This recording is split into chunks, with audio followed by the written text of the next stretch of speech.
afternoon, everyone. This is our weekly virtual town hall for our family, staff, clients served, and other stakeholders. We typically dedicate this time to reviewing some of the current state of affairs for NuPath, and for those staff out there, families that are paying attention. This has been a busy week for us. We have begun the gradual reopening of our day programs. Atlanta is going to join us the second half of this to talk a little bit about that. And we're going to actually be dedicating our Unity Forum on Thursday to finding out from some folks that are kind of boots on the ground how things are going. This is something that we've been planning around and working towards for a number of weeks. And our families, many of them have been anxious to see our progress. And I know that I'm sure everyone watching this is very anxious for us to be successful in what we're doing, because we know that we have to, this is a complicated exercise, especially considering that we are making some of these decisions based upon the pandemic and how we are working in concert with Massachusetts and DPH and DDS and all of these other entities. But as I accustomed of doing during these town halls, I feel compelled to kind of keep people focused on what the data tells us. And we're going to look at, as we do each week, the statistics. So Massachusetts is now up to 8,648 deaths. We're at total confirmed cases of 119. That's up 112 from how much it was last week. Previous week it was up 103, and I happen to remember that it was up the previous week it was 65. So we have continued to trend upward over the past 3 weeks, just a little bit, and we're still moving forward. The 6 indicators are still where they need to be, but United States, we're now at around 158,000. Total confirmed of 4.8 million, and that is up 7,000 from the previous week.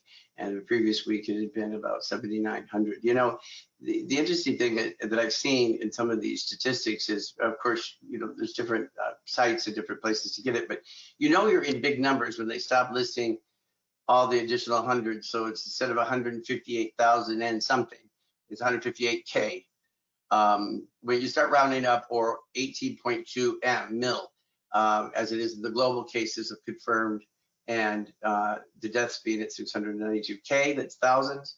We're at such high numbers that we are now using these letters, and that was up 38,000 up globally from the previous week, and the previous week before that it was up 43,000. So even though there's been, it looks like a small decrease globally, we're still rising rapidly.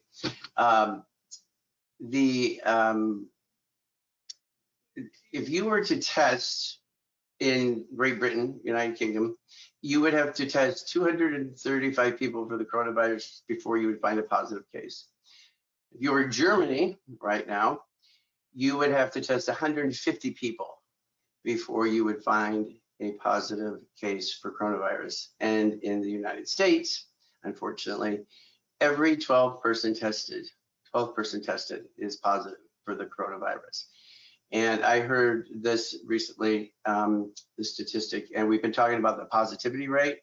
That's what this is related to. And when you think that the United States has 4% of the world's population, it should be concerning to us all that we now have 49% of the total cases of confirmed coronavirus. And that is just a shocking thing. But we are living in this environment, and we must continue to move forward. Michelle Bellevue happened to stop by my office earlier today, and we were chatting about some of the things that she's been working on and dealing with. And I said to her, even as she was standing on the other side of my office, and I kind of pulled my mask down. Well, I'll be honest, I wasn't wearing it when she came in because I'm in my office by myself. But I kind of pulled it up to my sort of to my face, like I probably should have it on. But we were standing, a good 10, 15 feet away, And she took hers off, and I said, you know, this is part of the negotiation. This is part of the exercise in how do we return to some semblance of normal life during this period of time. You know, we know we cannot stop all things. We have to continue to move forward. And the exercise of discussing how we're going to get people back into the workplace is predicated on the idea that we are learning how to operate in different kinds of environments and in different kinds of ways. And I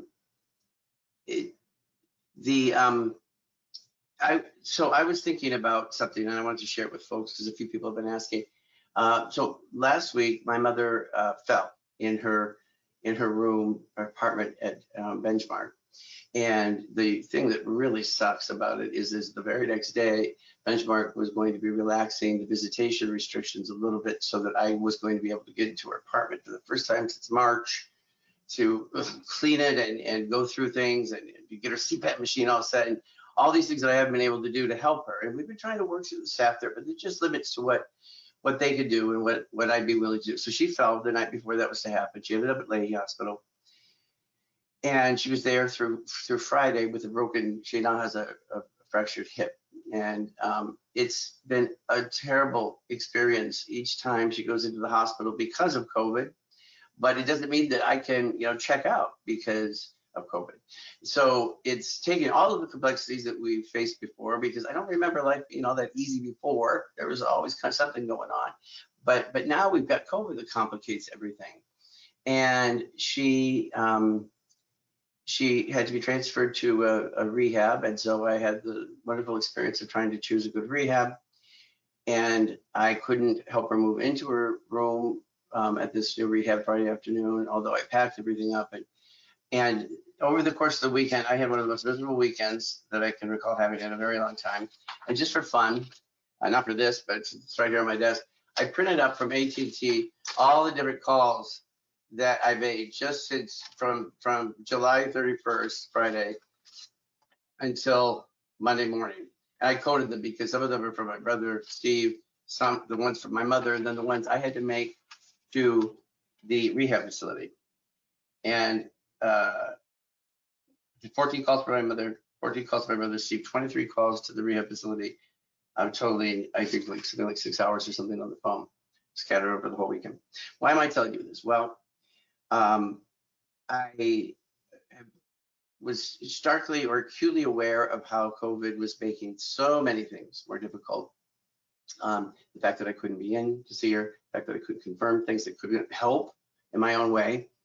And I was reminded again of what it means to our families, and to you families watching, hats off to all of you, because the experience of having to deal with institutions and bureaucratic systems and getting things done for my mother, I can only imagine what some of our families have had to endure, the whole lives of their growing children, and beginning maybe even as early as early intervention or preschool, and fighting and fighting and fighting, and the number of the ways that substandard performance or substandard care erodes the soul of the people who love them. And I am very proud of NuPath, and I'm very proud of our commitment to customer service. That's what it is. At the end of the day, it's taking care of the most important people that are integrated or integral to our mission. And I was thinking that if I have any influence at all, which I'd like to think I have some, that we're going to continue to insist that any family member that has a problem should have it resolved and should be able to contact somebody, and that there should be somebody at the level above to help them. And if not, go to the next person. And I have had more occasion to have direct interaction with a number of families in the past 3 or 4 months than I have for quite some time. And that is part of our system of quality oversight. If you don't believe that there's somebody someplace within an organization that gives a shit, and excuse my language, then you feel you have no recourse. And I want to just say and proclaim again that we at NuPath are dealing with a very important and solemn responsibility of caring for the lives of people. And we have a supreme obligation to our family members to ensure that the best services that we possibly can are delivered, knowing that things are going to break down and that people are imperfect and that things are going to go off the rails occasionally, but we must have a constant commitment that we're going to fix things, solve problems, address issues, and supervise and train our employees to be the best that they possibly can. Because I see in a deeply, deeply personal and painful way how frustrating it can be to feel that you are just a voice in the wind. And I love my mother so much, and I feel a deep sense of responsibility to her. She's so vulnerable. And I was going crazy on Sunday. Crazy, I tell you. I was fit to be tied because I couldn't exert control or seem to shape the outcome, no matter how hard I tried. And even in spite of all these calls, things are a little bit better since the week came, but still, it's something that requires constant vigilance. You know, we here at NuPath are continuing the business at hand. There are so many different components of this organization that must run smoothly in order to support all others. What do I mean by that? Well, let's take staffing. When we encounter staff that are underperforming, we have to, no matter what's going on, and no matter how complicated the COVID crisis is, we continue to need to supervise and to engage in progressive counseling and disciplinary action if need be, in order to demand that the highest outputs are experienced and are delivered to our family members, and more importantly to the clients that we serve in our various programs. And I know what it's like to complain about something or to see something at the staff level, and even after making a supervisor aware or the entity aware, to see that person continue in their shift or continue to provide a service that I know is having a negative role in shaping the culture of that workplace. And so we are continuing to discipline as necessary for performance. And the reason I'm talking about this is because in light of everything else that's going on, if you're a staff person that has a job here with NuPath, we're glad you're here. And I sure hope you are doing your best to deliver only the best that you have each day that you come in. Because guess what, guys?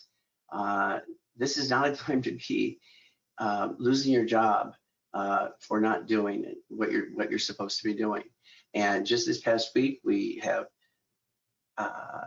terminated a number of employees, and I just want people to know that. I want our families to hear that, because we are going to continue to insist upon the very best. I'm gonna have Greg pull up. I have we've heard a lot of things about the unemployment rate of late, and we know that we've heard the statistics say that it's as bad as it's been since the Great Recession for sure, and maybe even the Great Depression. But in a recent article published by CNBC, at least 10 million more people are jobless than when compared to the pre-pandemic levels. And a lot of the layoffs that have happened have turned into permanent job losses, even as employees have understood that some of those employees that were lost maybe were the responsibilities maybe divvied up and spread across already strained employees in the workforce. But they're not many of them going to be rehiring each of those positions because there's so much fear about what lies ahead. The number of permanent job losses, the 2.9 million people in June, which was up since February. And this term, the long-term unemployed, you'll probably be hearing more of that than we have in many years. And those are people that have not held a job for at least 27 weeks, within the last 27 weeks. And that increased from May to June from 227,000 people to 1.4 million. And so what many of the experts are predicting is a much deeper and kind of darker experience of unemployment than we've had in any of our recent memories. And as more and more people find themselves part of this long-term unemployed, the more difficult it then becomes. So how does that have anything to do with NuPath? Well, the way it has something to do with NuPath is that I see this even as being an opportunity. This is an opportunity for us to,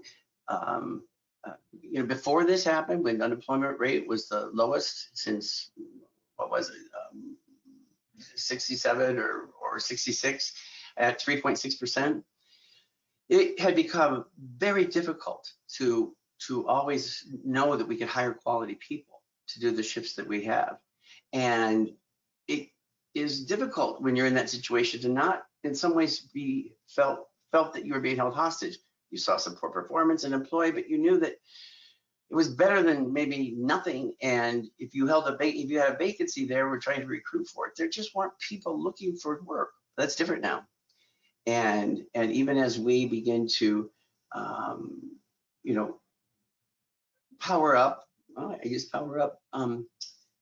power up for the reopening of our day programs, we still have a lot of our own people that have been furloughed and are not with us that we need to bring back.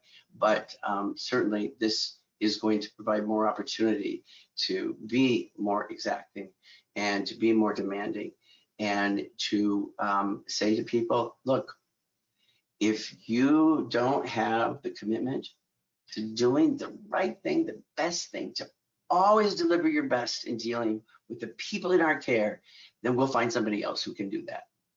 Because this is the time that we need to be able to deliver the highest quality, our very best to our families. And this is the time for us to really be insisting to our staff upon excellence in every way. We have a deep responsibility to our families. And when we say we're going to do something, we need to do that thing and we need to deliver. So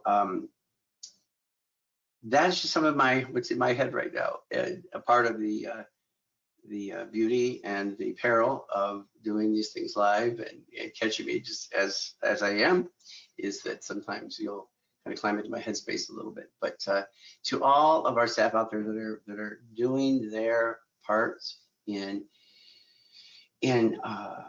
preparing the environments for folks, for taking temperatures and doing wellness calls and continuing our virtual programming and the hours and hours of meetings that are happening to discuss how to keep this ship, moving down in the right. I was going to say keep the ship afloat. Well, I guess I just did say it, but no, moving in the right direction. We need you all. We need you all at your best right now. And I thank you, all of you that are doing such important work across this organization. We absolutely could not do it without you. And I continue to hear stories every day that make me proud and very honored and to be part of this response in this organization. So I'm going to ask Greg now to please bring Dan Lannon on. Most people's questions are going to be probably around the reopening. This is what's been happening since Monday when I know that New Boston Street here programs opened. Hi, Daniel. Hello, Daniel. Good to talk to you. How are you doing? I'm doing fantastic. How are you? Yeah, I'm I wish I'm fine. I'm fine.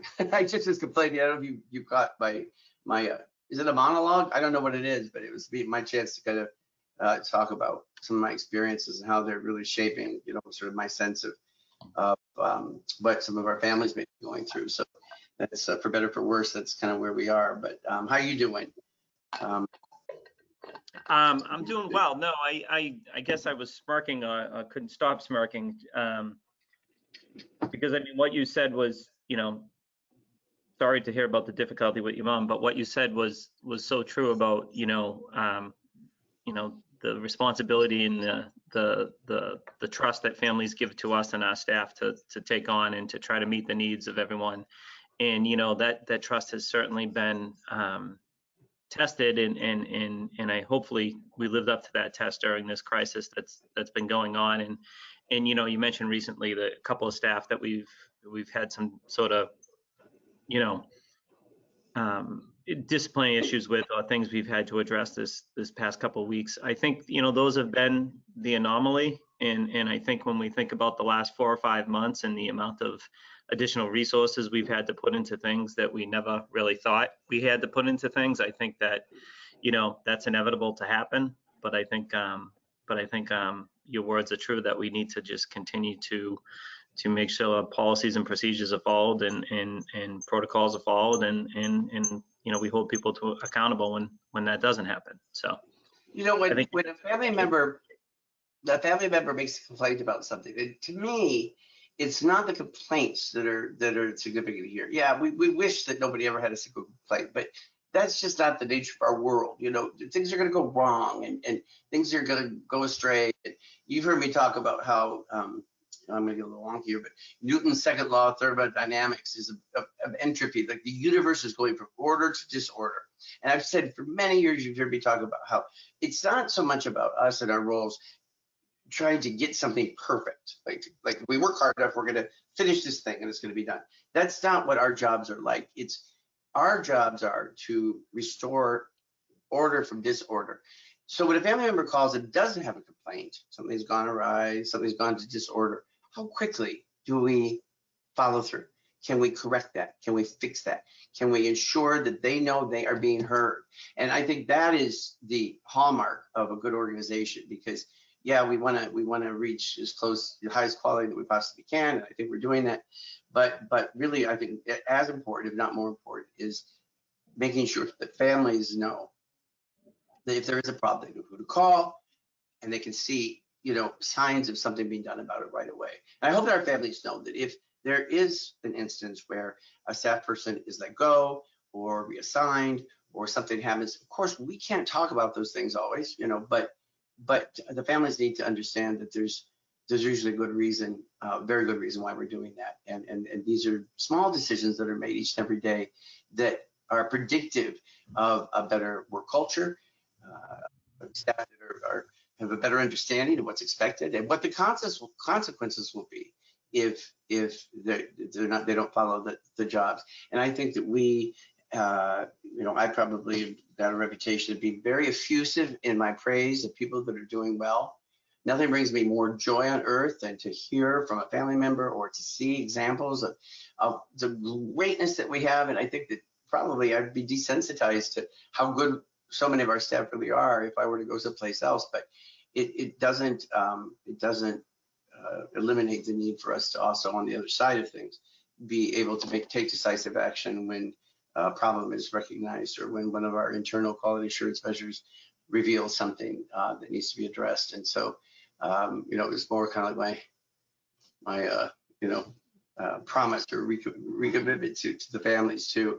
So Dan, you're going to just fill us in a little bit on what some of the activities been like. Maybe tell us a little bit about the numbers, where we go from here, what we can expect the rest of this week. I think the plan is that we're going to be talking to somebody from each of our day program locations on Thursday at our Unity Forum to kind of hear a little bit more anecdotally about what people are experiencing and facing when they get back. But why don't you tell us what the landscape is looking like right now as we're concluding the second day of our reopening plan.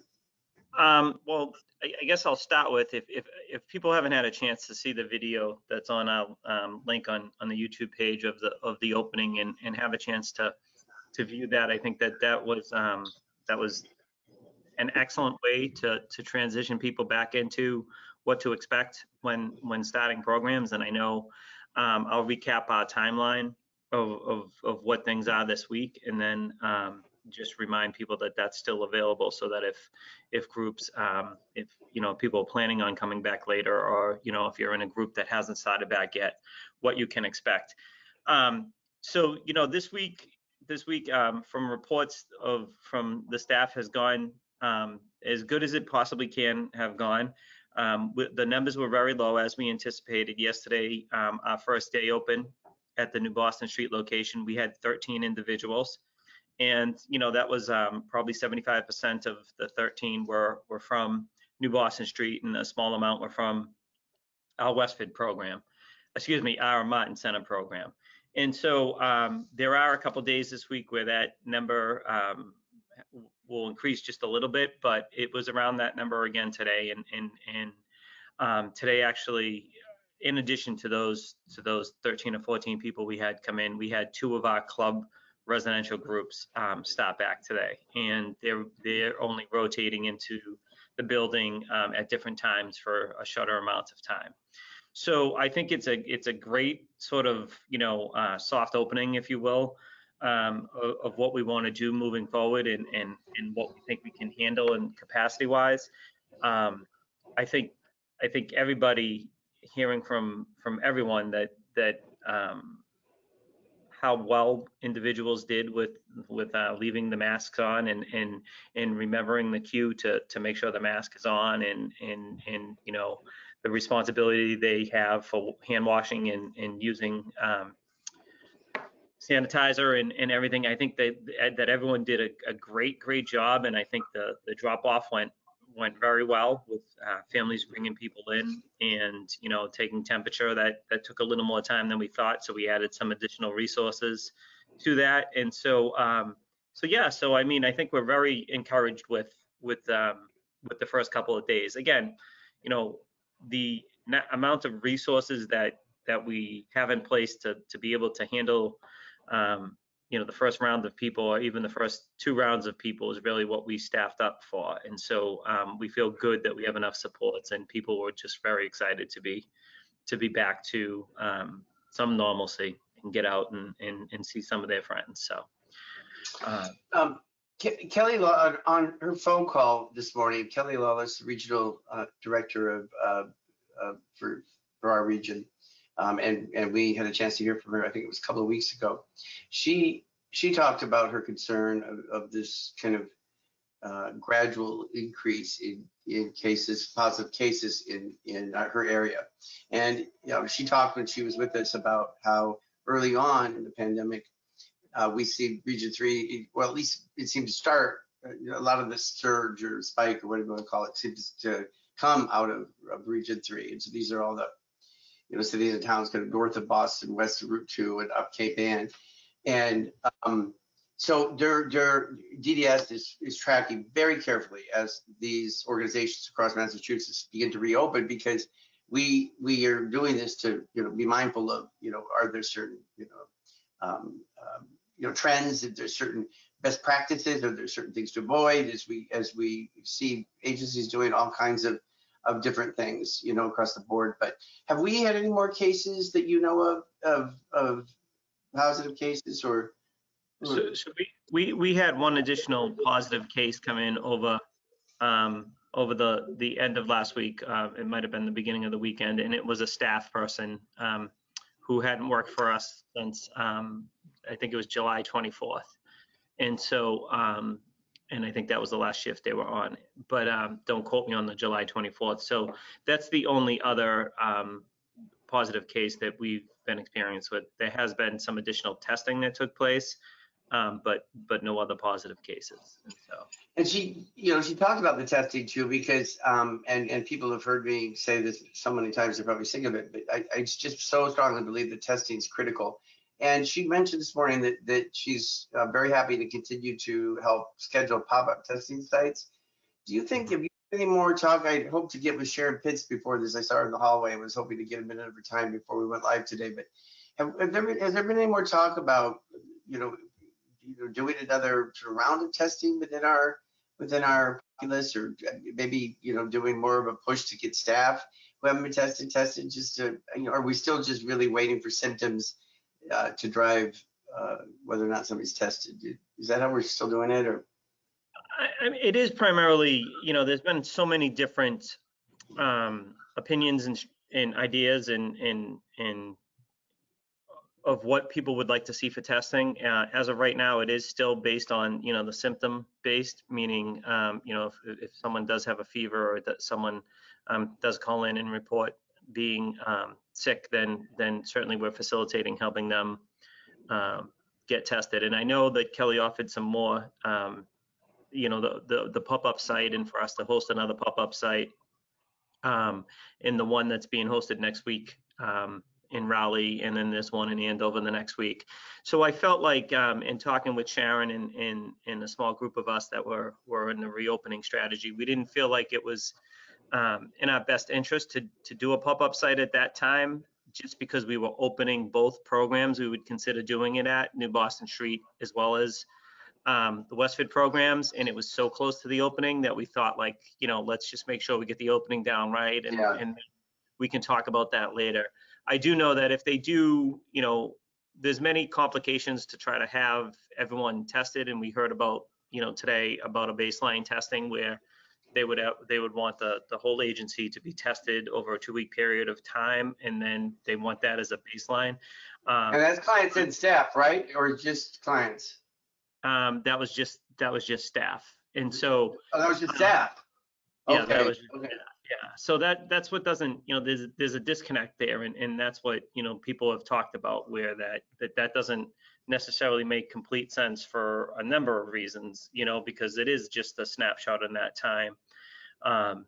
But I think what I point to and what I believe to be true is the testing at the beginning, and what got some agencies into some trouble, and what made it difficult for us to know exactly what the volume would be at the care center when we opened New Boston Street, was that testing was so hard to come by. You know what I mean? And there was so many different theories and so many ideas of what needing to quarantine and right away, and what was the exposure time and all that. And so I feel like right now, where testing is so plentiful and it's easy to get, that if there's any question at all, we're going to side on getting tested. But to try to just take a shot in the dark and get someone tested, and then say that that's the baseline, if they right after that that gives a false confidence in my mind to a certain degree too, and that's what scares me. So I don't know what the right answer is. I just know that just like in the case we had, not this last one, the one before, where they had actually worked at one of our group homes, and a couple of people were exposed, those staff went and got tested, 2 days later, and individuals got tested. And that's what we'll do. If there's any chance at all, we are not going to hesitate to get them tested, but we're going to just continue to monitor things strictly as we did with the reopening. Everyone got their temperature taken before entering the building. Everyone had, if they didn't have a mask or proper mask, we made sure they had a proper mask and used hand sanitizer and just really stuck to the 6 feet of social distancing. Right, and as you say, you test positive, you test negative. That test it's hardly even good anymore, once you get the results. At least now, the way things are, even if you get it back in a day or two, you could have contracted it in the meantime, and I was thinking about that from regards to our temperature taking. It's something that we do, and I know because I've taken my temperature every day when I've come in, and I see that all of our staff list themselves, so that's all part of the contact tracing. But that's not 100% foolproof either, because we know that people are able to carry this and to pass this along well before they know they're symptomatic. And so I think this is something that's part of the insidious nature of this pandemic, is because in the time that you're affecting other people, you just simply do not know it. And the weird thing is the way so many of these practices in different businesses and commerce are taking shape. So these are the things we're doing. We're taking everybody's temperature. But do you know that the whole week or so that my mother was at Leahy, I went in to visit her twice a day, And they had strict rules around the visitation. You can only have one person. They can only be there for an hour and everything. But I walked in each time. Somebody asked me a list of questions. Did you this? Did you this? You have fever? Did you cough? Never took my temperature. As far as I know, I didn't write my name down anywhere. They didn't have any record of me. And I'm thinking, how is that possible for a hospital? And hopefully I'm negative still, but the whole time I had to go visit her, every time I went in there, I felt like I was taking my life in my hands. I'm like, how many people? I mean, people had masks on, but I don't know, at least if you're taking people's temperature, you know that the people that are in that building don't have any kind of temperature. That's one assurance that you have. I don't know. I guess I'm just saying that you just have to be on your guard. And we talked a few weeks ago about how in some ways, we have to all make decisions each and every day about whether or not this is something that is worth the risk, if this is something that's going to, put other people we love in jeopardy if we did have it, and how we navigate this new, sort of world order is something that I think is still taking some practice, because we just don't have, anything more than our experiences since March to figure out how we live in the age of a major and very deadly pandemic as we've been faced with now. So I think there's just still so much, we're trying to learn and figure out,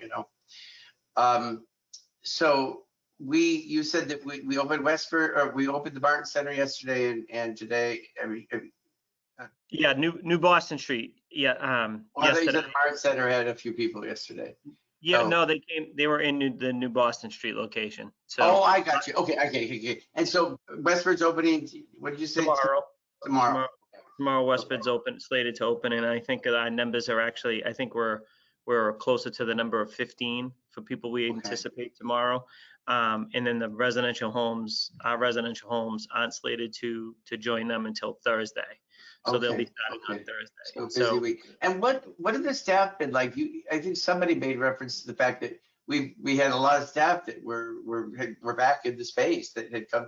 And have you found that most people that have been reporting for duty, no problem? Has it been kind of a? Yeah. I mean, I think the staff, the staff that came in on this first round were staff that were that we communicated with, that had worked at the residential homes during this time of that we've been having the day staff res, or also additional telehealth people that have been working with the telehealth and running the groups and all that. And so some of them certainly were tapped in from that group, as well as some of the management level staff that just helped to provide a little flexibility and oversight.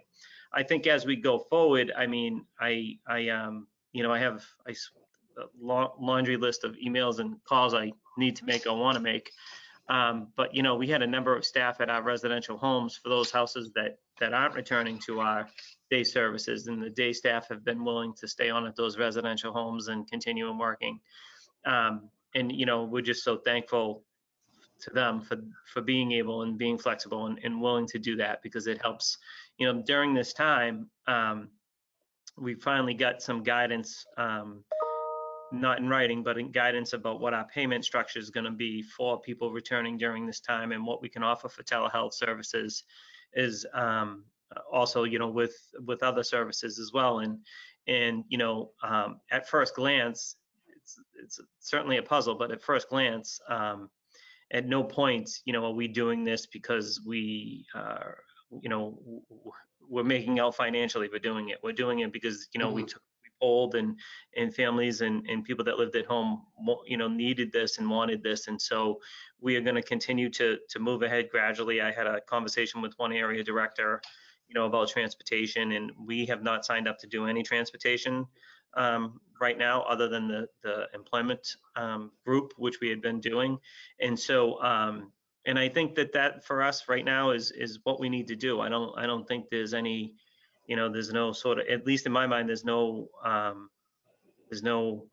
rush to judge, to jump into anything that we think that we want to really make sure that we have all our, I's dotted and T's crossed, and we can keep people safe, and also make sure that all the families that have people that live at home and those that do want to return, that we are able to serve all of them. And so, so that's what we're working towards. I think that's going to be, over the next month. I think that's really, what our focus is going to be is making sure that we're communicating with families and guardians and just understanding where they're at and what they think their timeline is for return, because we did hear some news that that scares a number of providers, which the idea that if someone's saying they don't want to return, or if they don't return before a certain date, that they'll be discharged from our rehabilitation program. And so what we want to do is we want to be able to work with those families at the level they're at and see if we can come up with something flexible that makes it so that we don't have to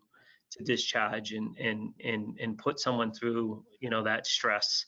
And the odds are, yes, there probably would be a slot, when everything goes back to normal and all. But in my mind, I want to make sure that if they did have a day program, they did receive services. So that means if they were discharged, they're not getting those services. So what services will they need during that time? And make sure that we can help them advocate through that, if they don't feel comfortable returning. And so Yeah. I think it's certainly a case by case basis, and it certainly is a puzzle as we move forward now, because again, we don't even have the written guidance. We just have learned, in the two meetings. We, so many of us across the state, different agencies, we've been asked to play some roles that were typically, or before this, we never had really managed. I mean, even the outreach that so many of your staff have been doing, from wellness and the virtual programming is something that was just a wisp of a dream, before this whole thing hit. It's really pushed us into a situation of having to do more.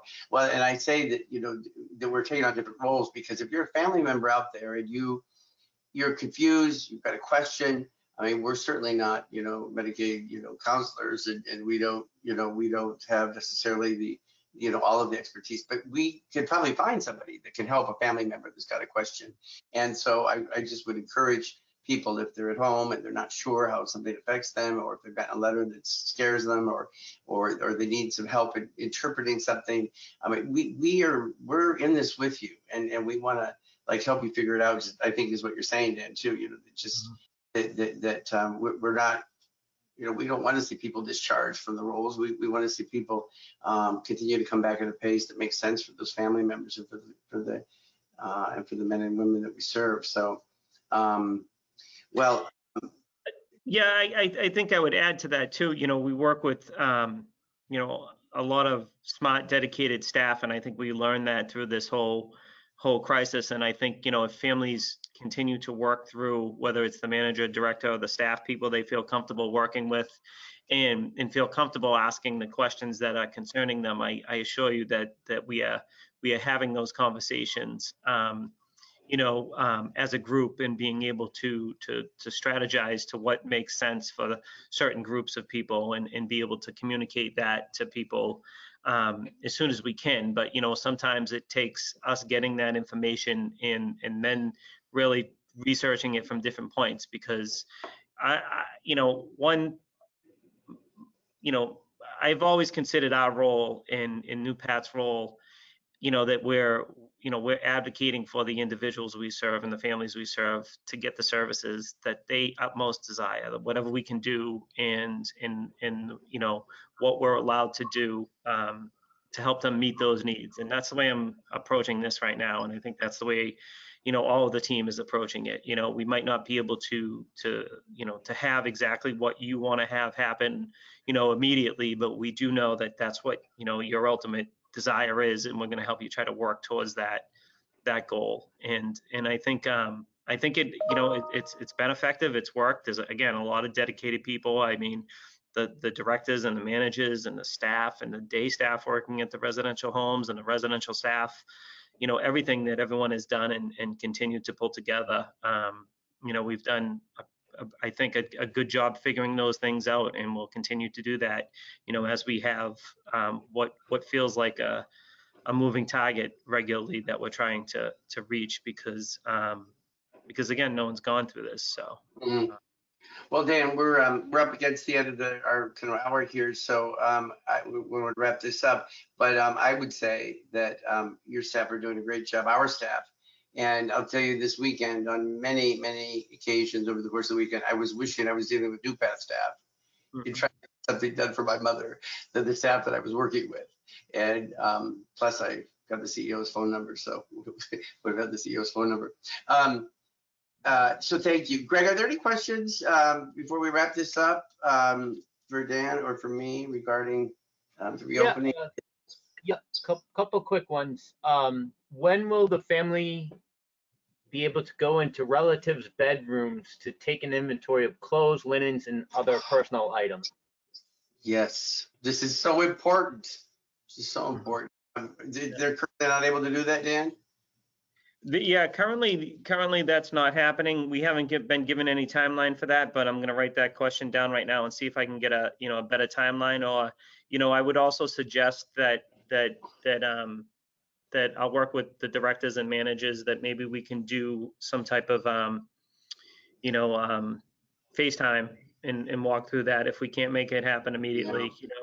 And I know that's not ideal, but if I don't have, that's not. It's definitely not ideal. But as far as the department being responsible, I think to answer that question, which we continue to ask on a regular basis, we have not been given a timeline for that. And so I want to just try to come up with some compromise to help a family through that situation. It's interesting how different kinds of restrictions and sort of safety measures are interpreted or applied, even within Massachusetts, from one state agency to another. And I've seen this because of what kinds of policies that my mother's assisted living community institutes. In some ways, they were harsher and it took me longer to see my mother than we were letting some of our families. But the assisted living community in Massachusetts have pretty much, with restriction, of course, but I am now able to get up to my mother's apartment. And doing something virtually, I'm telling you right now, it doesn't work. It's just too hard because it's not just doing inventory of clothes. It's when I was up there packing my mom up for rehab, I cleaned her CPAP machine for the first time probably since March. So there's just stuff that sometimes families feel that they need to do or the only they can do. So, but DDS has chosen to take a bigger role, I think, in some cases, as far as sort of guiding certain elements of the protocols. So we do, I know, have to take our cues from that state agency. But it's just curious how different they can be. Yeah, no, I think part of the problem with that is, and I think it happened when we first opened up for visits, at the residential homes. We weren't given the let's just say the blessing or the okay by DDS, but they also were scrambling to come up with reasons why not to be able to do it. So I think it was a group of us that really, put it in writing and put it together to show them how we were going to do it safely. And this is no different than people going out to eat and to dinner and other things. And so, well, thank you to whoever family. Well, I'm sorry. I was going to say, especially now with our residential homes, with our residential individuals coming back into the day programs, it does allow for opportunity, for us to get additional cleaning in and to get groups in there, even if we have to start that way. So that's what I think we need to work through. Yeah. Well, I thank the person for that question, and I promise you we're going to look into it. If there's any way we can start to exercise some influence on that, you guys, you do need to get into the homes, and you do need to come into the rooms if you want to. That's very important. I know that. What's the great? One other thing I wanted. I'm sorry if I could say one other thing to that. DDS is, when you talk about inconsistent approaches, DDS's desire right now overall is for those individuals living not at our residential homes, but at other residential providers, not to return to day programs yet. So if you're on the call and you haven't been reached out to by us to ask if interested in returning, it's DDS has tried to slow that down and to have this first round be pretty slow and pretty gradual. But I do know that there are some families that are anxious to have people that are living at residential homes as well, come back into the day services. And I would just encourage them to make sure they're communicating that with their service coordinators and area directors. Yeah. Okay. Speak up, folks. Greg, last question, hopefully quick one. Last question. On that note, it is how much time will be between adding more clients, specifically in this case to Westford, and will they be different areas from the previous group already attending? So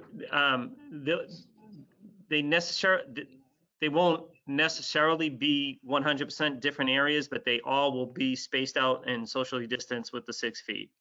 And so right now, we just, if we have the space available, there may be groups that we're a little more flexible with, what the activities we're using and where we're using them, just for the sheer, low numbers that we have. But as that grows, we have the plan to make sure that's tightened up a little bit. And how long will it be before those groups grow?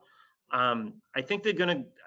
I think how this is going to go is I think it's going to grow gradually. I think if you're a family sitting at home and next Tuesday we do a call and you heard that 20 people attended the Westford program and things were going well and everyone seems to be doing well and then you might say, all right, I'm interested in returning a couple days a week. And that's why I'm saying we're going to just try to keep open communication with all of the families, whether again, right now, all we have is approval for our residential homes and those who live at home. And so that we'll just continue to try to communicate and help with facilitating transportation or getting transportation if we can, and making sure that, whatever that family needs or people need to feel comfortable returning, that we can do. And if we can't do, well, then we'll tell you, because we don't want to put anybody at risk. Right, right. All right. Well, Dan, thank you as always for joining us today, and wish you continued success. And then your staff are doing a fantastic job. And we'll see you soon. Okay. All right. Thank you very much. Bye bye. Thanks, everyone. Take care. All right. We're just going to wrap this up. I just wanted to mention that while we were on this broadcast, I got a text confirming for Thursday that we will be talking to our own Jen Brophy from New Boston Street. Justin Mamonti is going to make a second appearance as a Unity Forum panelist to talk about what's going on at the Martin Center. And up in Westford, we have a very special person that we're going to, everybody special, but Miss Anna Dearborn has agreed, it was my idea, Anna, has agreed to join us. And I know how much she loves the limelight and being in front of a camera, but the fact that she said yes means that she's, I probably just jinxed the whole thing. Now that I said it, something's gonna happen and these guys are gonna be able to show up, but hopefully they will all be able to be there, and it'll be fun to talk to them and see how things are shaping up more from kind of an anecdotal perspective, and just how our clients are responding and so forth. And as I conclude, try to remember every time we do one of these things to remind everybody to wear your masks and distance and sanitize, and we will get through this. We got this, guys. And one last thing, I'm going to I should thank Greg for stepping in for me during our Unity Forum on Thursday, and Mr. Morris is taking the rest of this week off in honor of his first-year wedding anniversary to his beautiful bride, Jen. And I think they're going away, so well-deserved time. And I happen to know they are still very happily married. So, Greg, happy anniversary. Thank you, Dan. Appreciate it. As far as I know, we're still happily married. Even, and that's saying something for all of the time that you spent at home with those beautiful girls of yours. So, please give Jen my best wishes, and we will be safe, because we need you back after you're done celebrating. Thanks for all you've done to help and support us in so many ways behind the scenes and in front of the scenes too. So we appreciate your excellent work with NuPath. Thanks. Thank you. Okay, everyone. Talk to you soon. Be good. Bye.